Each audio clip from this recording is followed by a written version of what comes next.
The best I can say, well, I'm going to set up another lecture with her, I guess, because I guess we need to. Well, I'm just saying, anytime, when are you free? I'm just saying, you get it? No, February. No, the 1st of March. Let's say like the first weekend in. What's the first weekend in March? It's the 1st and 2nd. 1st and 2nd of March. The first weekend in March. Well, I got a. 1st and 2nd. Yeah, because I'm going to be in New York on the 21st, so just the weekend after that. So that'd be March 2nd. That's going to be the Sunday, right? Yep. That's Sunday.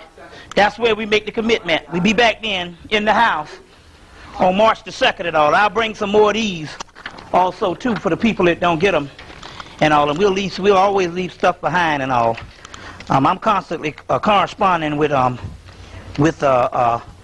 Wo, so if you ever need to get a message to me, you could, correspond with her. You see what I'm saying and all. I should have asked her, well, them Tums will do all right. I needed some gum or something, but that Tums will do all right. Yeah. Anybody got some mints or anything? Somebody got something. That's cool. Oh, that's cool too. Whatever. Just give me some of that and all. I've been taking a lot of vitamin C and hell, I got heartburn from that vitamin C. This is cool. Yeah, so they got that going on. Also too, like I said, it's always take your vitamin C because that's the best way to ward off some of the colds because it's kind of hell when you. But the sister right here, my ex-girlfriend, is the one that taught me that back in the day. About the vitamin C, and ever since I met her, I hadn't had a cold since 89. You see, since 89 and all. But we went through a lot together as far as our formative years also too. And she's an expert on the goddess mystery. Also, she's an expert on the goddess mystery. But getting her to speak is like, you know what I'm saying, getting a damn mule to fly. So you see. So she, but but like I said, she, I'm just saying, anybody need to get out there who got something to say. And as far as a lot of the stuff that on the female energy or the female mysteries, and when we was going through this stuff, she was one of the main people that made me aware of all this stuff. You see what I'm saying? Because when we first started out, and especially back in the late 80s, it was all basically the Nation of Islam type of teaching and all that type of thing. Because the books hadn't started coming in until like the late, let's say like 89 and 90. We couldn't get a lot of the Afrocentric books that started and stuff. So but it's interesting because she went to a white college upstate New York. And she said they was teaching all this stuff through all in the 80s, all this goddess and all the guy, what's his name, black theology, James Cone, and all of this stuff. The white schools, they teach it. You see what I'm saying? So hell, she got Afro-centered education just by being in the white colleges and stuff. You see, so that's very, very key also too. So we got a lot of books and a lot of movies you need to go out and see, and especially we're going to put this on the tape. You need to go out and rent the movie Life Force. Very key because it's dealing with this Hale-Bopp thing. Also, let's see. 4 tapes is coming from Dr. Andau from San Francisco. He mailed these to the brother in New York by the name of Dr. Clemson Brown. And Clemson Brown mailed them to me. Now, there's a guy on here named Art Bell talking. So what I want to do is I want to put this on the tape. You got a box. I want to put this on the tape, the man's mouth, on some things that I mentioned this on the radio, but I want you to hear it from the white man's mouth. Now, if you want to get a hold of these tapes, I'm leaving it up to Al Wo. Can you mass produce these? So whatever the set is, if you want to get a hold of these and all, Al Wo will be the one that's selling them and all. If they mass produce them, they can sell them. You see what I'm saying? So you need to come by here and get this product within the next week. I don't know how much and I guess how much she gonna charge is based on how much it take them to produce them. And all. So Africa, these will be here next week for the people that want to come by and purchase them. Okay. And there's 4 tapes, and on these tapes you have the Hale-Bopp thing that's going on. Yeah, the Hale-Bopp thing that's going on. You got the opening of the pyramids that I mentioned on the radio, which you're going to play a little bit of this. As well as, okay. as well as, we're going to play a little bit of this, and I want to put it on the tape. That's why I want to play it. You see, to put it on the, we're going to play a little bit about the opening of the Sphinx with the Richard Hogan. The other section in this tape is about a guy, he's going to be talking about Hale-Bopp, but it's a cracker from Emory University. Now, since 94, the black community here in Atlanta, Georgia has been under attack from a group of witches from Emory University. And they've tried to throw all kind of shit on me and all kinds of, and some of the brothers and sisters they was able to get to. You're going to hear the voice of this man, and even though he might sound like a professional on here, well, I'll explain it. I don't think we have time. He is the actual person that's over this thing. As a matter of fact, he's the one that is that deals with this thing that the government has out now called where they go and spy on people. Remember they said that they... No, it's not that. Remember they busted the government last year and said they had spent over millions of dollars in psychics? Remote viewing. Huh? Remote viewing is the name of it. Remote viewing is the name of this thing that they developed in World War II to spy on people. Anyway, right. The little remote viewing book. Yeah. Yeah, and there's another smaller one out now called remote viewing. Yeah, anyway, that the chief center for that type of psychic spy organization is Emory University. Now they got a cracker on here who is the head of that talking, and I'm listening to the tape and I'm saying, man, this is the cracker that's been battling the black community all the time, because when my girl first got with her psychically, she said there's some crackers from Emory University that's battling us psychically, psychic warfare. So even though they might, he was on Art Bell show, and Art Bell, you can pick up Art Bell on shortwave radio, and although he was on the Art Bell show saying, you know, that this is this remote viewing and how they psychically do things and all this here, they also do psychic warfare. So I'm listening to the tape, and I said, this is the cracker that's been battling us all the time now. So what we're going to do is whenever you get the tape, get the cracker name off of it, and then for you people that know anything about some magic, you back the shit up, and we're going to put the damn Yoruba gods on his ass and screw this cracker ass up with our magic, if you want to play around, because we got his ass now on the damn tape bragging, so we're going to take this cracker ass out. And so as soon as you get the tape and all, we're going to do some shit on this motherfucker and make him grow fish scales out his asshole. But that's what I'm trying to say for battling us. But we know that these are the crackers that's doing this stuff. So now we got this cracker name on the tape. It's from Emory University. So now if you want to direct your magic, if you're going to do any magic, direct your magic towards those crackers from Emory University, because those are the crackers that has been battling us with psychic warfare ever since at least 93 or 94. I know for a fact the first of 1994 we got it. I think it was 93. But we didn't recognize that they was battling us until 1994.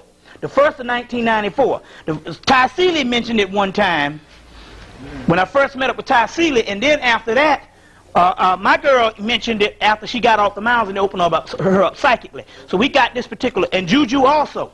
So we got this particular, and Juju always talk about it because his father used to work over at Emory. He says a whole lot of shit going on over there. Anyway, we got the tapes. For the people that want the tapes, there's going to be remote viewing on here. So they had to call in this cracker to tell them what's going on the Hale-Bopp incident. You see, but what we're getting ready to hear now is Richard Hoagland's tape on the opening of a doorway in the Great Pyramids on October the 20th. So that's what we're getting ready to hear. Let's see if I can rewind this back. Let's see. October 20th, 1996. What he had done was, Richard Hogan said that they had put out a false date of talking about Minister Farrakhan on here. I want you to get this thing, but yeah, you're going to have to do some very high volume because it. I don't know, because it's recorded very low. That's what I'm saying. Or not. The fact that the date is right and the time is right. Okay. Y'all can hear that back there? Okay. You did the tone on the thing. Okay.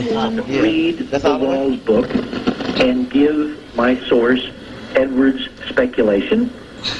Okay, so we're going to hear this for a while. You bear with me, because we want to put this on the tape. So some people might want to go by the videotape. You understand what I'm saying? This will also be on the videotape too. You see, so we want to put this on the tape of this white boy. Now for the people... The other correlation, and this is so obscure that nobody would remember it, least of all a guard in Egypt, or my source, all right? When Robert Bauval wrote his book, The Orion Mystery, it got a lot of play in England. Yeah. And in Europe, all right, back in the early 90s, 91. Right.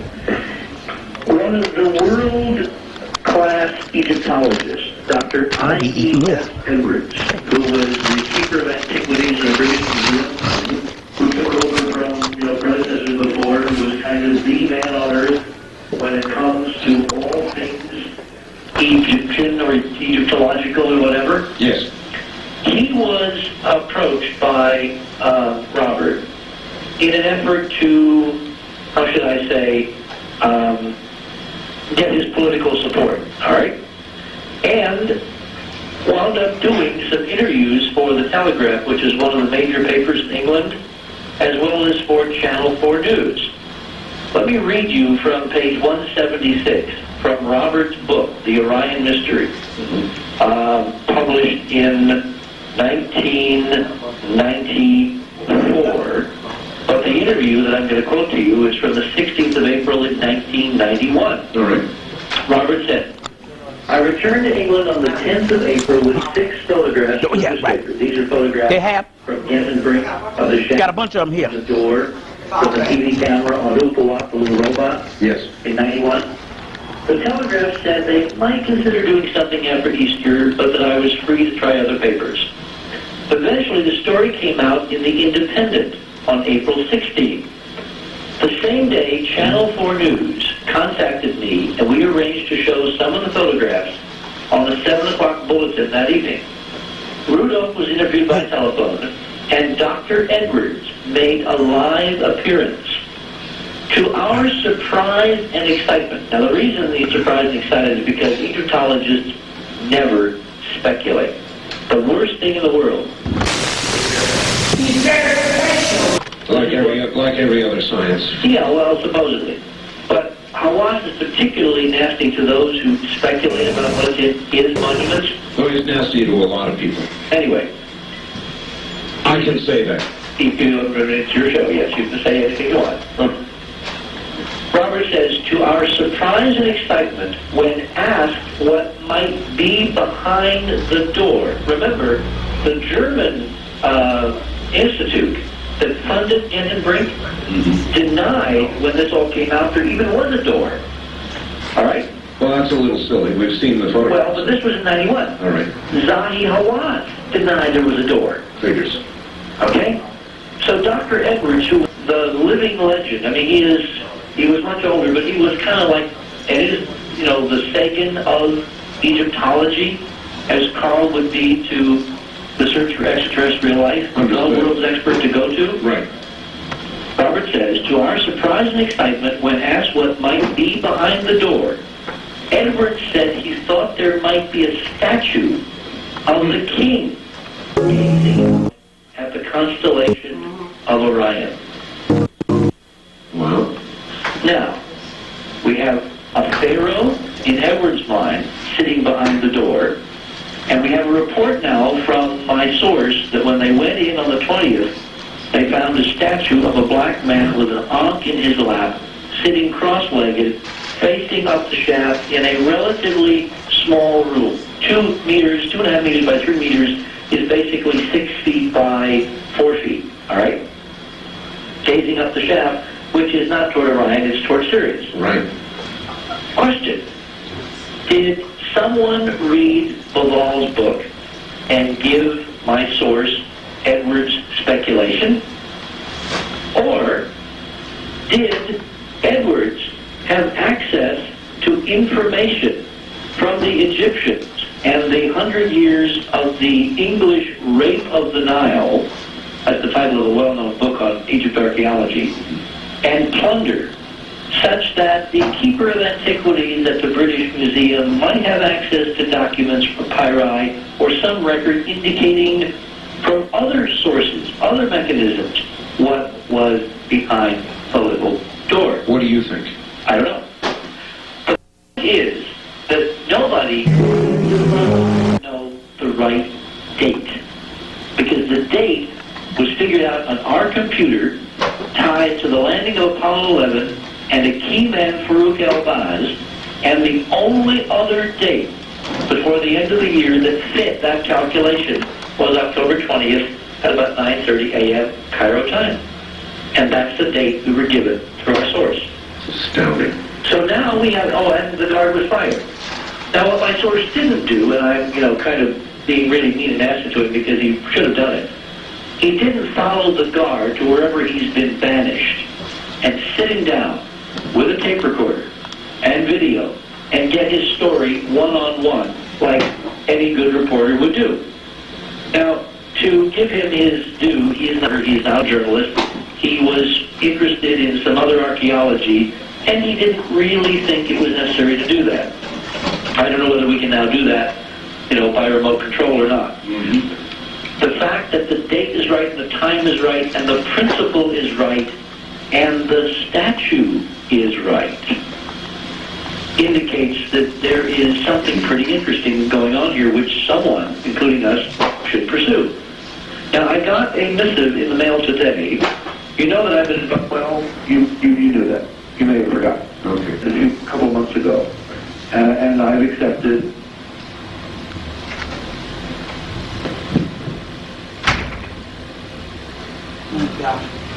and I'm now getting this nice, neat, cozy, warm correspondence from ARE. And I'm going to, knock their socks off with some interesting stuff. One of the interesting things in the documents that came to me today from ARE is that Zahi Hawass has published a date. In the latest issue, it's called The New Millennium, a journal for times of change and transformation. Ancient Egypt Rising, published bi-monthly by the Association for Research and Enlightenment and the Edgar Cayce Foundation. And this is the December 96, January 97 issue. Just came in today. All right? Yes. It says in the opening, and I got to find out where this is. It, by the way, includes a section on pyramids on planet Mars at the very end. Yes. Which I was knocked out by. It has the secrets of pyramids in China, which I haven't read yet. A search of the Hall of Records. Okay. The mysterious door in the Great Pyramid. This is on page 29. All right? Yes.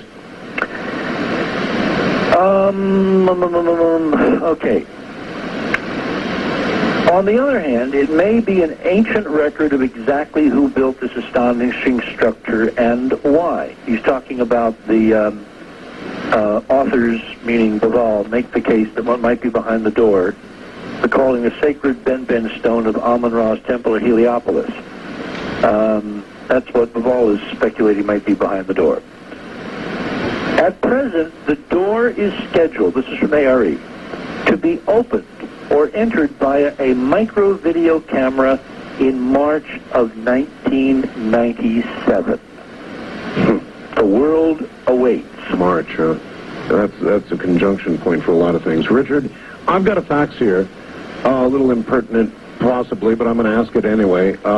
Email. Jeff in Denver says, could this be a statue of Louis Farrakhan? Actually, that's not an impertinent question at all.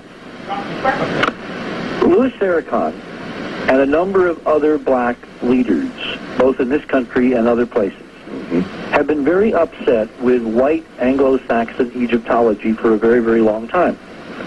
Because when Europeans basically moved colonially into Egypt and took over and raped the country and the treasures and the heritage of the Egyptians, they put in place a very European projection of what Egypt was all about.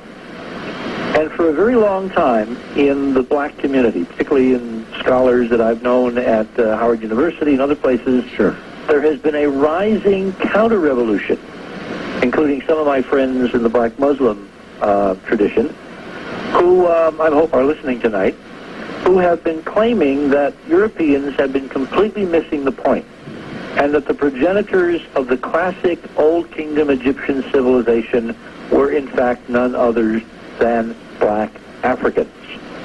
And that the name Hemmitt, which means the black land, yes, does not derive from the soil of Egypt, but from the people who built her.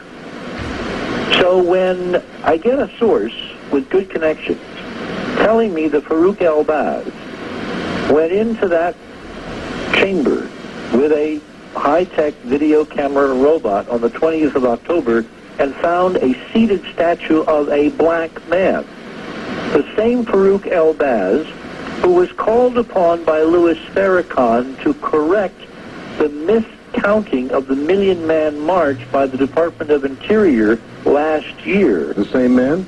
The same man, Dr. Farouk El-Baz, wow, from aerial reconnaissance photography, from aircraft reconnaissance photography and helicopter photography, and a computer program he developed at the Center for Remote Sensing at Boston University, came out with a corrected count on behalf of Louis Farrakhan. That is remarkable. Isn't this getting to be interesting? It is, yes. Now, let's define black. Here's a fax from Jerry in Clovis, California. My teacher, a colleague, told me the Egyptians were very dark Caucasians. I guess this new discovery proves it to be true. They were not black.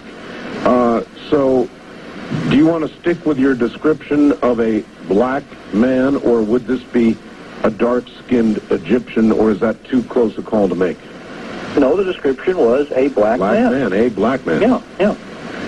Now, keep in mind that if the statue was copper and it was patinaed and it was as ancient and aging as, you know... True. And you had a lousy video camera... Look, color... Notice how hypersensitive we are on color. The very fact that in this chamber there's only a guy sitting cross-legged with an ankh looking up the shaft, I find stunning. Well, we're also hypersensitive about color. Yeah, but should we be? No, hell no. Now, here's where things get really interesting. Because Farrakhan and the black Muslims believe that Homo sapiens, the human race, is the descendant, the kind of nurtured stepchildren of a race of white guys who came from the sky, from the stars, and who placed civilization on Earth a long, long time ago. Well, that's right, that the whites, in effect, are ETs. It's always kind of puzzled me why, you know, a bunch of very serious black folks would be willing to accept their heritage from a bunch of white guys from off planet. But that's another evening, another discussion, okay? The point is that this is confounding the mystery. Mm-hmm. There are clues here that we're on to something. We have a key person, Dr. El-Baz, who, by the way, you know, I want to cut that off. First of all, they had made the decision that they saw a man in the pyramids with an ankh in his hand, and he was pointing to the star Sirius, the Orion constellation, which Sirius is the chief star in Orion's belt. You see, pointing to the star Sirius. So here it is, we got white people on this tape bearing witness, because the white man, just as soon as he said it, white people are called in, because this guy, if you want to get, this guy has this type of conversation on his show every night. His name is Art Bell, and you can, if you got a shortwave radio, you can get Art Bell.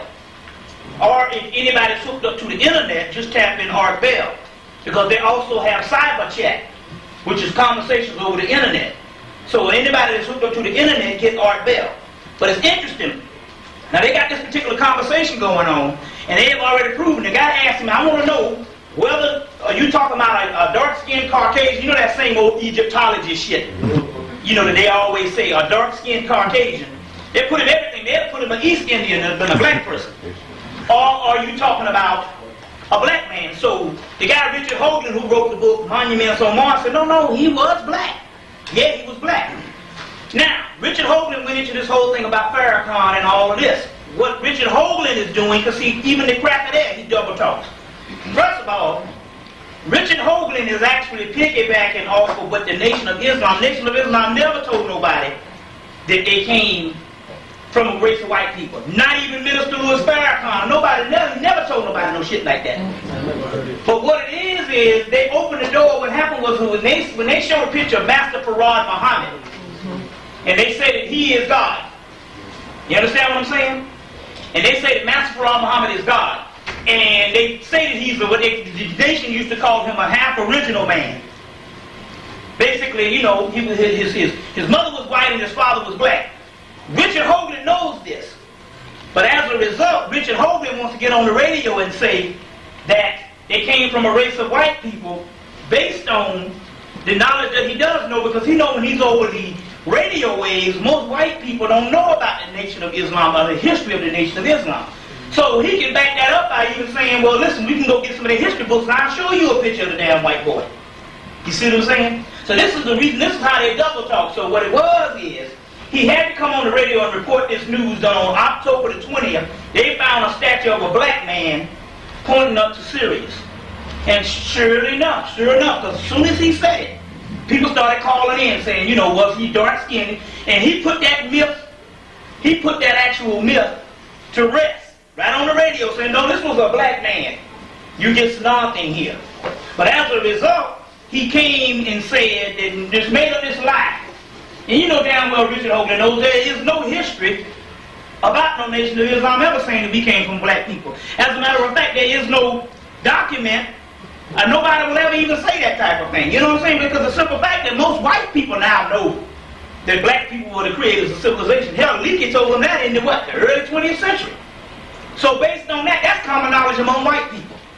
You understand? So now what the key is here is he's double talking for the simple fact that he knows that they found this particular information in the pyramids. And I wanted to play this for you because there's a whole conversation going on. Another conversation going on is a conversation about the dinosaurs. Now they said sometime last year they found some dinosaurs bones that was radioactive, which means that in actuality they were blown up. Which coincides with the Cthulhu mythos, or the legend of Cthulhu, where they say that when we first came to the earth, we had to fight against the elder things. Now what they're saying in the Cthulhu myth, and what also Cam said, he had some information which bears witness to the Cthulhu myths or the Necronomicon myths, that the dinosaurs were actually an advanced race of people, not like an animal, but somewhat like your dolphins and your whales, which is actually advanced race of mammals. So if you know that the dolphins and the whales that survive now is an advanced species, it's more advanced than the damn beasts, that our bodies can reincarnate in and out of it, then what can you think about the dinosaurs? So they said that the dinosaurs was an advanced race of people. And what happened is basically when we got here, even Hakeem Bey said that they got pictures, they got history. The Moors got history of black people living simultaneously with the so-called dinosaurs. But what happened is where the mystery comes in is this. At one particular time, when we were on the planet and living with dinosaurs, dinosaurs were mostly into the physical realm, and we were semi-physical. So therefore, based on interdimensional, our paths didn't cross. As we fell deeper and deeper into the physical and got entrapped into the physical, we realized that there wasn't going to be no way we was going to have to live with them. First of all, we were the gods of the universe. So we realized that there was no way that we would be able to live with them both. So basically, is what Richard Hoagland is bearing witness to the same information that Cam came up, and the information that I always talk about in the Necronomicon mythos, which I'll read for you, that once we got down here and we found out that the two couldn't share the same space, we blew them up. Now we blew them up. Now I'll read it to you. That's why they disappeared all of a sudden. That's why they disappeared all of a sudden, because the gods, which was us that was more advanced, blew them up. Whatever happened when and I talk all the time about Adalabrock trapping us down here. Whatever happened at the time when we got trapped down here, he first created some elder things and trapped them down here, and he trapped a particular race from the stars in them. And so when we got here, with us being the most advanced in the hierarchy, when we got here, we just went ahead and we stayed with him for a while. And I'm going to get this piece and I want to read this to you. Well, basically it says that once we came to this particular planet, we met the elder things. And for years we battled with the elder things. At the end, we battled with the elder things, later on causing a truce. Now that's in the Necronomicon mythology, but he doesn't go and say, well, what actually happened to them, because obviously they died off at a quick point. And it's been baffling scholars this day is how these people can live, these dinosaurs, they can live and just die off. But what happened is basically once we found out that our space could not be with theirs, because, you know, could not be with theirs, because at one time we could live simultaneously because we were somewhat interdimensional. They were in one dimension and we was in another dimension. But what happened is basically we blew them up. And now, it's interesting that Cam came out with that information. I knew it through the Necronomicon information, and then the white boy on these tapes that you're going to get, right before he started talking about the black man, he started talking a black man in the pyramids. Right before he started talking about the black man in the pyramids, he started mentioning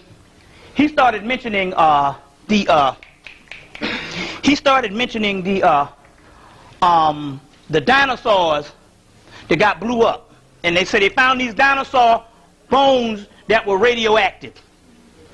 Very interesting, and that's all on those tapes.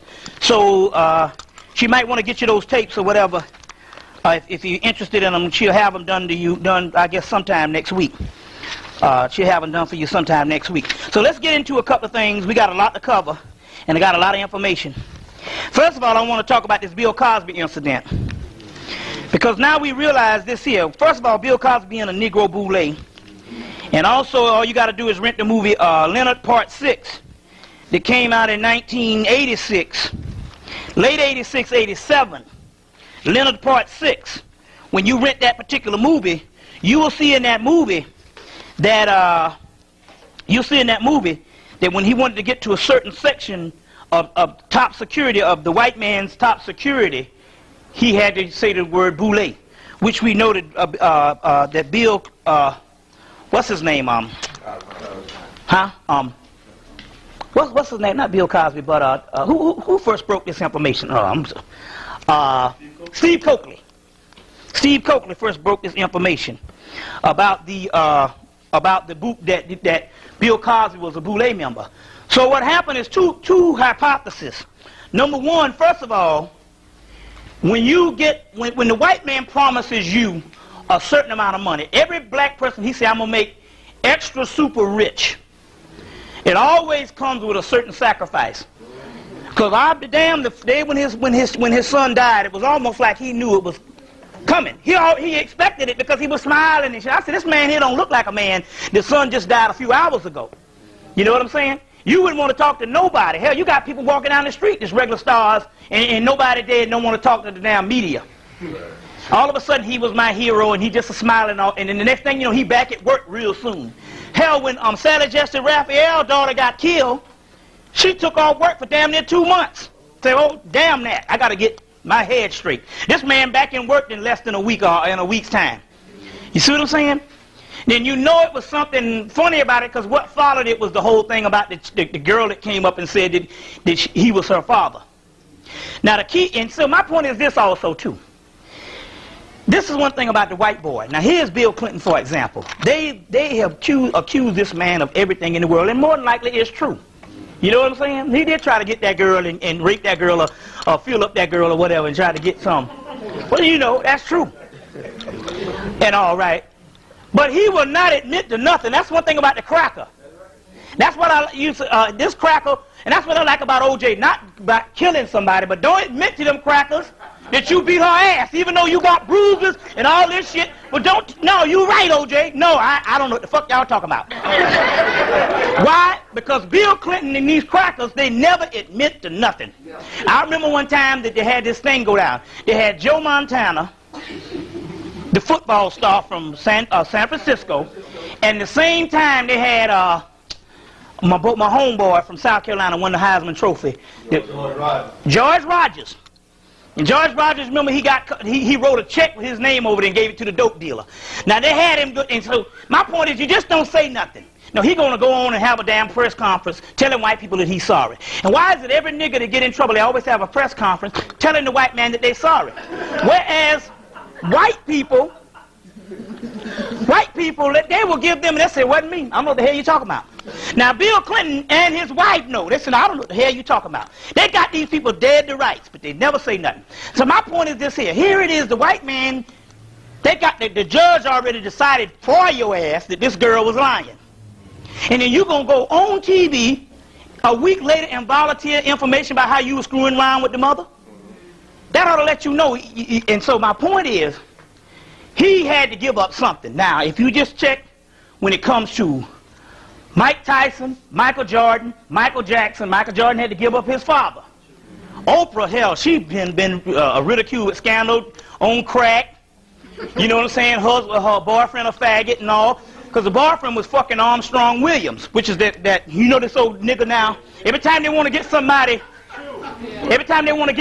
to go out against somebody, they'll get Armstrong Williams. See, I know Armstrong Williams. Armstrong Williams is like from 20 miles from my hometown, Mullins. I grew up with that nigga.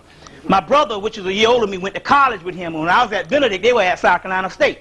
And he got where he was by courting the most racist person to come out of South Carolina was Strom Thurmond. And Armstrong Williams got where he was by riding the coattail of Strom Thurmond. So he's been an Uncle Tom since he's been in college. You see what I'm saying? But Stedman and that whole thing, they had a little thing going down and all, and there was a whole lot of stuff that went down. So she's been catching ridicule also when she lost that weight that time. Them crackers were like, wait a minute, you don't go lose no weight. No, we deal with the black woman through an Aunt Jemima type entity. And even if you're skinny now, because the first Aunt Jemima woman was, well, I'm talking about the new modern was Whoopi Goldberg. Every time you see her, she made 4 movies with her taking care of white children. Clara's Heart, A Long Walk Home, this other movie called Karina, and the other movie where she was with the guy from France. The guy from France. Gerard Depardieu, whatever his name is, I don't know that motherfucker name. Some wee motherfucker.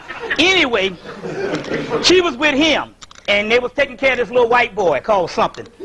Anyway, she's always doing these Aunt Jemima roles. So now, she's dying out, so the new one now is Alfred Woodard.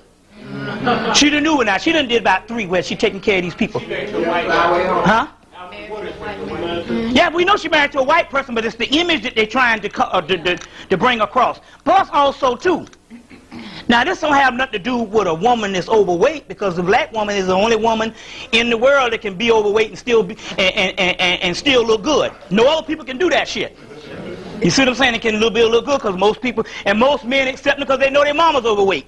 And we, in our criteria, the motherfucker got to have a big ass. So how big that is, that's based on, you know, whatever. Some people want it bigger than most. My point is this. But why is it, if you notice lately, they got to have that same Hattie McDaniels looking type black woman in all movies and stuff? If you notice, they got to have a heavy set black woman in there.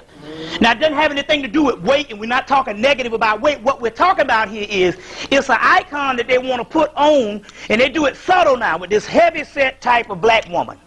You understand what I'm saying? Now, the new thing is now, if they got a fine black woman, she's got to be a lesbian. That's the new shit now. If you see the movie, this movie with, what's the fucking flying nun? Eye for an eye. Eye for an eye. The woman was a lesbian. You see what I'm saying? But they also had a fat woman around there. So they're doing certain things, and they're really denigrating sisters. That's the key now. They've always been doing it to black men, you know, as a thug thing, but that shit done got old. So now what they're doing is they're keying in on the black woman, real key now. She either got to be a lesbian, a shake dancer, a stripper, whatever. Not saying that we don't have that in the community, not saying that nobody don't, but my point is this. If you're not going to put no black people in your main cast, then leave the fuck us out all the way. You see what I'm saying? Don't send a white man to prison in the movie, and when he get to prison, there's some black people in prison. Well, shit, it was unrealistic for you to not have them in the movie, so let it be unrealistic that we don't want a damn black person in the prison camp. So they do these things. Now, getting back to actual Bill Cosby. What is happening with Bill Cosby is, and as well as all of them, they got to give up something. So Michael Jackson, he had to give up something. You see what I'm saying?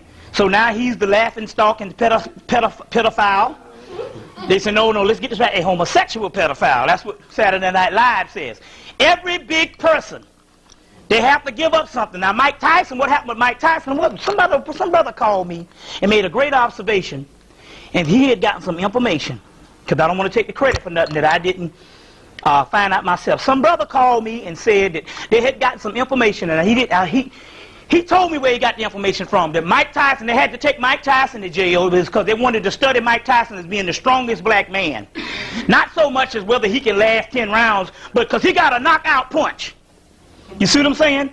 So what happened was that they took him to jail and they literally operated on him and experimented on him so that they can somehow do some genetic material to get a strong, they say, well, listen, black people are the strongest on the earth. Right now, the most strongest living black man is Mike Tyson, is what they said. So they wanted to study him. So what happened is they constantly had to get him into prison. So the whole thing was a setup so they can biologically study Mike Tyson. Now, another thing also, too, about Bill Cosby is Bill Cosby named every last one of his children with the letter E, which is the second letter in the vowel, which, if you get the Sirius mystery, there's a whole section in here called the significance of the letter E. The significance of the letter E. Brother called me last Friday night. He said, I broke that Bill Cosby mystery. He said, go get the Sirius mystery and look. It's in the back of the fragments, and it's in the back of the appendage, and it's called The Meaning of the Letter E at Delphi, the second letter in the vowels, A, E, I, O, U, and sometimes Y. The second letter, the meaning of the letter E at Delphi, and also he's saying that second letter is like your double soul, or also Sirius A, and then there's Sirius B, which is number 2. Anyway, it's some interesting information in here, because now we understand that Bill Cosby knew something, because Bill Cosby was the first man to have a black television series. Yeah. And right after him, Diane Carroll came with Julia Baker. So he's the first man, you know, with I Spy.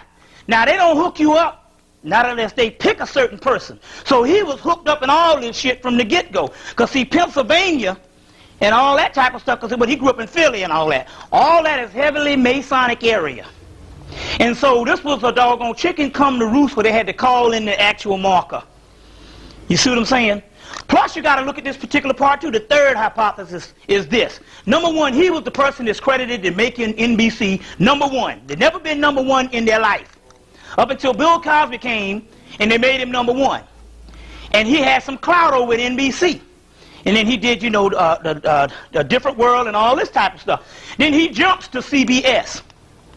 Now, I'm not saying this is it, but you got to look at all these things, because that's just like jumping from York Rite to Scottish Rite, because all that shit is Masonic. You see what I'm saying? NBC is the peacock. The peacock is the symbol for AWAS. AWAS is the symbol for AWAS. There's also Oshun is the symbol for AWAS. Then he jumps to CBS, Columbia Broadcasting. No, what is it? Central? No, what is it? Columbia Broadcasting Station, which is the Eye of Heru, which is showing you that each one of these particular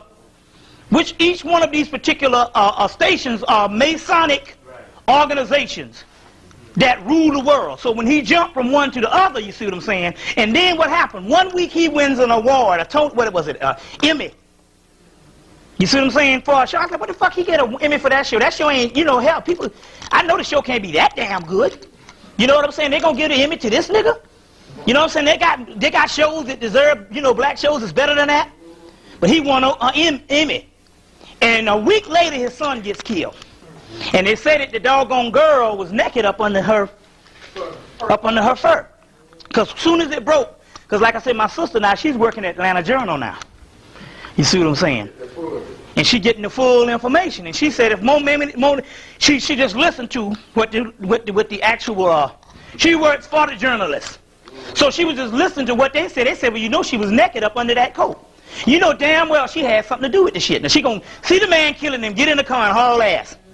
Now here it is you know this stuff is all set up and it's like a castration. Here it is, you ain't seen them damn pictures of Nicole with her head cut off and none of that shit to this day. Right?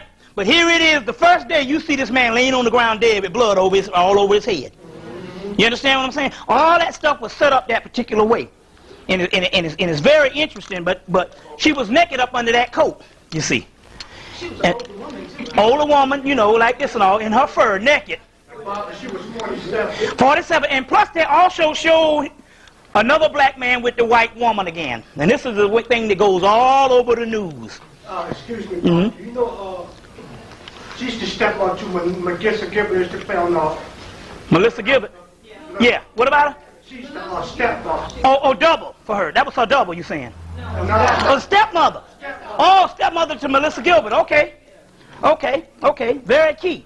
But it's interesting because the brother said you need to go and look at the Sirius mystery and look at the member of the letter E. Because some white boy approached him and said, why do you name your children, Bill Cosby, why do you name your children, all your children with the letter E? And he said excellence, and he walked away. But he didn't know about no fucking excellence. It was some symbolic meaning, because in the Masonic thing, there's probably another meaning that they have the word for, that they call for Sirius B. And whatever this word is, he named his children after that, you see. Because what I'm saying is he's not surprised whatsoever on what was actually going on with this particular part here. Not at all, you see. Very key. Now, I want to get into some things right here because this is key. I said it on the news and I want to say it again. We're going to recap what I said on the radio and we're going to go into a whole lot of stuff. So, I also said that the Ebonics thing. The Ebonics thing has nothing to do with whether the white man is concerned on whether or not you learn proper English. You see what I'm saying? It's not concerned whatsoever.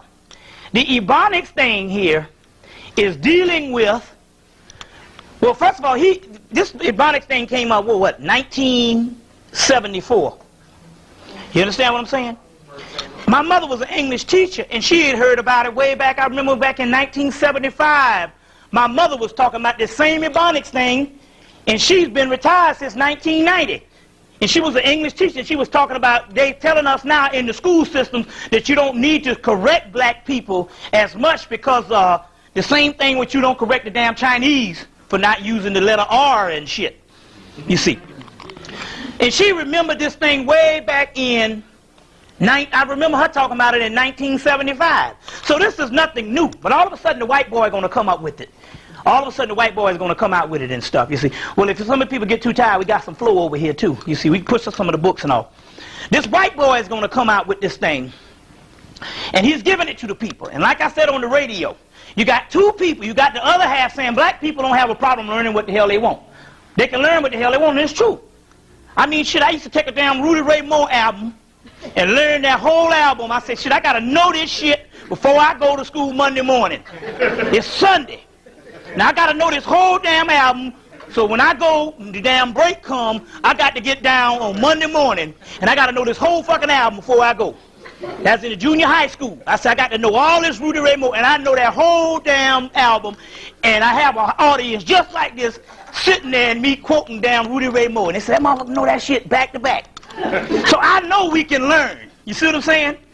You see what I'm saying? I don't know timetables, diddly squatter, none of that shit in school. No timetables, shit. Just barely learn how to read. That's all. I learned how to read when I went from damn 1st to 7th grade. Learn how to add, subtract, read. That's it. No fuck the goddamn multiplication shit. I know how to add, subtract, read. Damn the division. Okay, I did learn the division to get out of it. I had to learn multiplication and division so I could go to so that they could so I could get to high school. So I had to learn that little bit of mathematics, but I soon forgot that stuff right after I got to high school. So don't ask me. So what I'm trying to say here is this. I hope she didn't leave because of the curse words and all. You see what I'm saying? Because I'm saying at this particular time, we got to get over the cultural things of what we think is supposed to make us important. You understand what I'm saying? The petty stuff and all. It's just like on one time that Khalid Muhammad came to the AU Center Library. And he sat there and he read the King Alpha Plan for the first time black people ever heard this. And he had to say the word goddamn. And the man read all this stuff on how they get ready to kill us. And the only thing this sister could think about is, you said the word goddamn. You see, I'm telling you that the man coming and breaking in your house and cut your damn neck off, and you worrying about the word goddamn? You see what I'm saying? So they gonna put on your tombstone, well, she got her ass fucked up by these crackers, but she didn't say the word goddamn. That's pettiness. And like, oh, well, you got children. Like the hell your children don't know the damn curse words. Now let's not be dumb with this mess. I grew up in a time when the mothers whipped that ass. Which is almost now, that's almost like a foreign language to some parents these days. I don't whip my children. You see what I'm saying? And I knew every curse word by 5th grade or even earlier, so don't come with the bullshit about your kids and all this type of stuff. And all, you know. And even in your house you use it like your kids are stupid. That's the problem now, is you underestimate the doggone children in the first place, like they're idiots. Now going back to what I'm saying here is this. To make a long story short, I could learn anything anyway. So yes, those teachers at one thing are saying, yes, these children can learn some stuff because we know what we got here. But then again, other people saying, now come on, man, it's a long time since damn integration, and they done screwed your children up.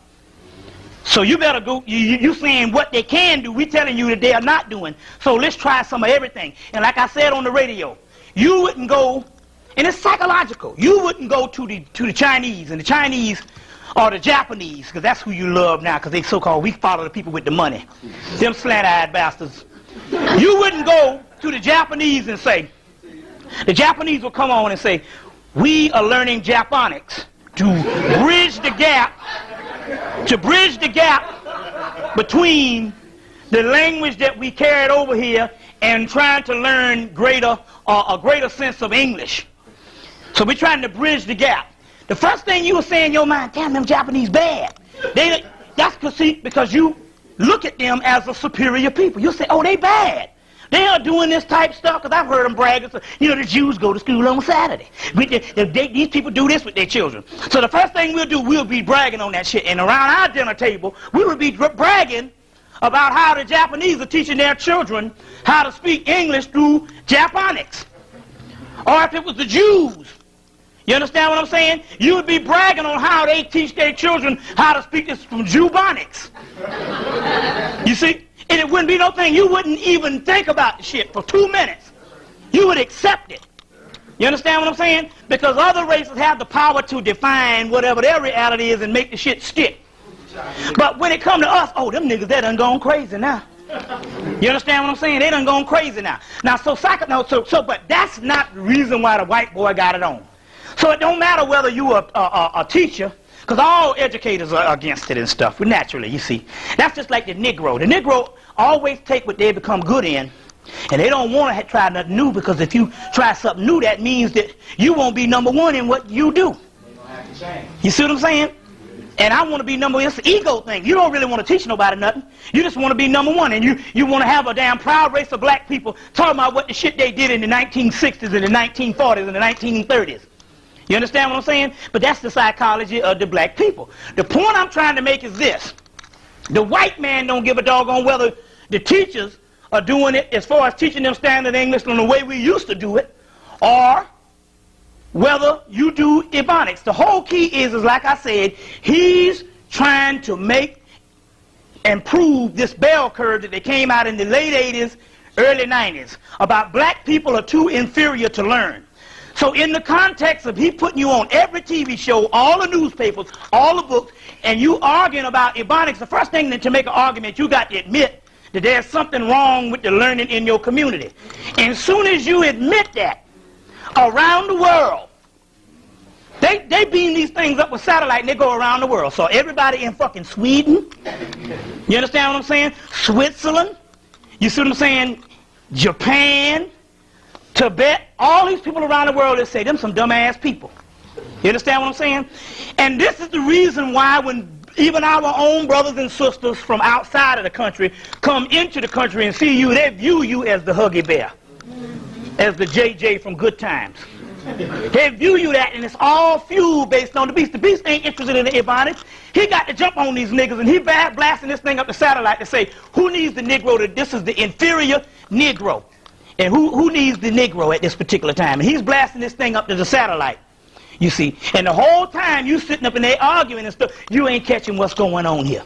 That's the key on what this whole Ebonics thing is about. He don't bit more give a doggone about anything.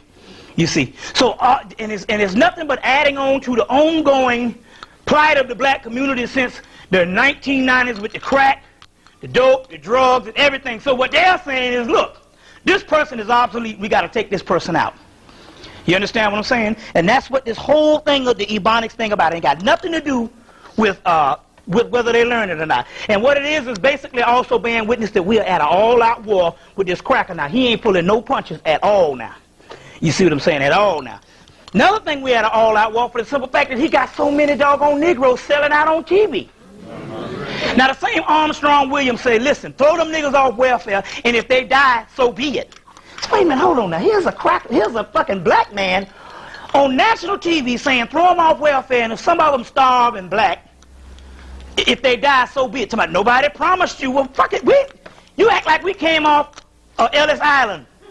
Us came from some boat or something saying we was promised this. We was taken here against our will. But so what I'm trying to say is that they got these particular Negroes now, and I got some other information bearing witness with some cloning thing from the Honorable Elijah Muhammad, which I just got. We're going to get into also today. Let me get my paper napkin. So let's see where we're going with all of this. Okay.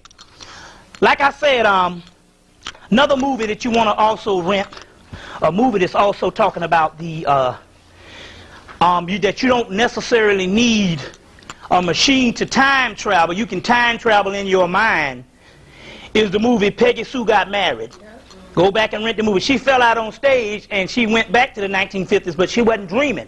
The whole key with the movie is it was all real. You see, so the movie is teaching that you can time travel within your mind. And when she got back there, her grandfather took her in the lodge and said, our lodge was founded on a time traveler. It's very key that you get that particular movie to try to understand on what's going on. Is that movie is Peggy Sue Got Married. Peggy Sue Got Married. So let's see. Let me get some of the stuff out of the way. Stuff that I don't need.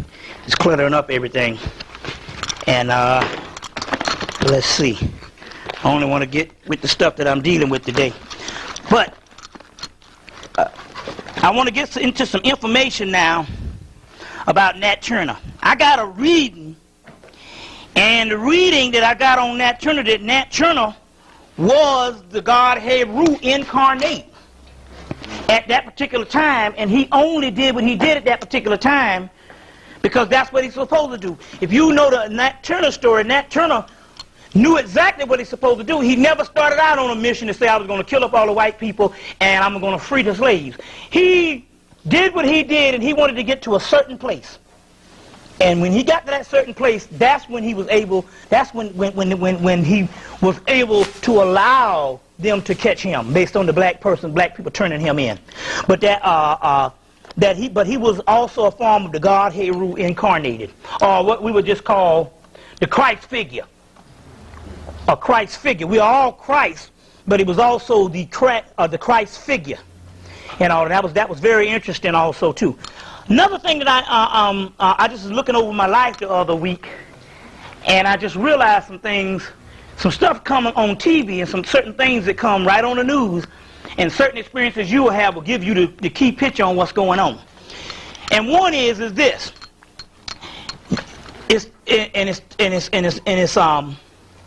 In the early 1990s and late 1980s, they were killing black designers. So you had the guy Willie Smith, they killed him, as well as the guy Patrick Kelly. What's his name? Patrick Kelly, which was real big. And it came to because see, the thing I used to design shoes, and I realized because as soon as they died, they all said, well, you know, they didn't own the companies, no way. That was always the white man stuff. Well, the cracker told me something one day, and it took me all these years to realize why these people died, as well as Reginald Lewis. That's the name, Reginald Lewis? As well as a lot of black people you will see around here, as far as Tupac Shakur, and a lot of them. Some black people, some black stars, they knock them off, and let me explain this to you. When I was designing shoes, the white boy said, we're going to hook you up. You're going to be the new black man in the shoe thing, because that can sell. It's a novelty item. So, and the sister can bear witness to it because she was with me at the time when I went out to the Peachtree perimeter, and the white boys had some, he said, I got some Jews upstairs this got $500,000 to start with, and we're going to give you all of this. I said, well, wait a minute. How can I own a company? I asked him, I said, how can I own a company when I don't have no money? I'm broke. The guy said, don't worry about that. He said, this is the deal. This is how we do it. He said, what we do is this. We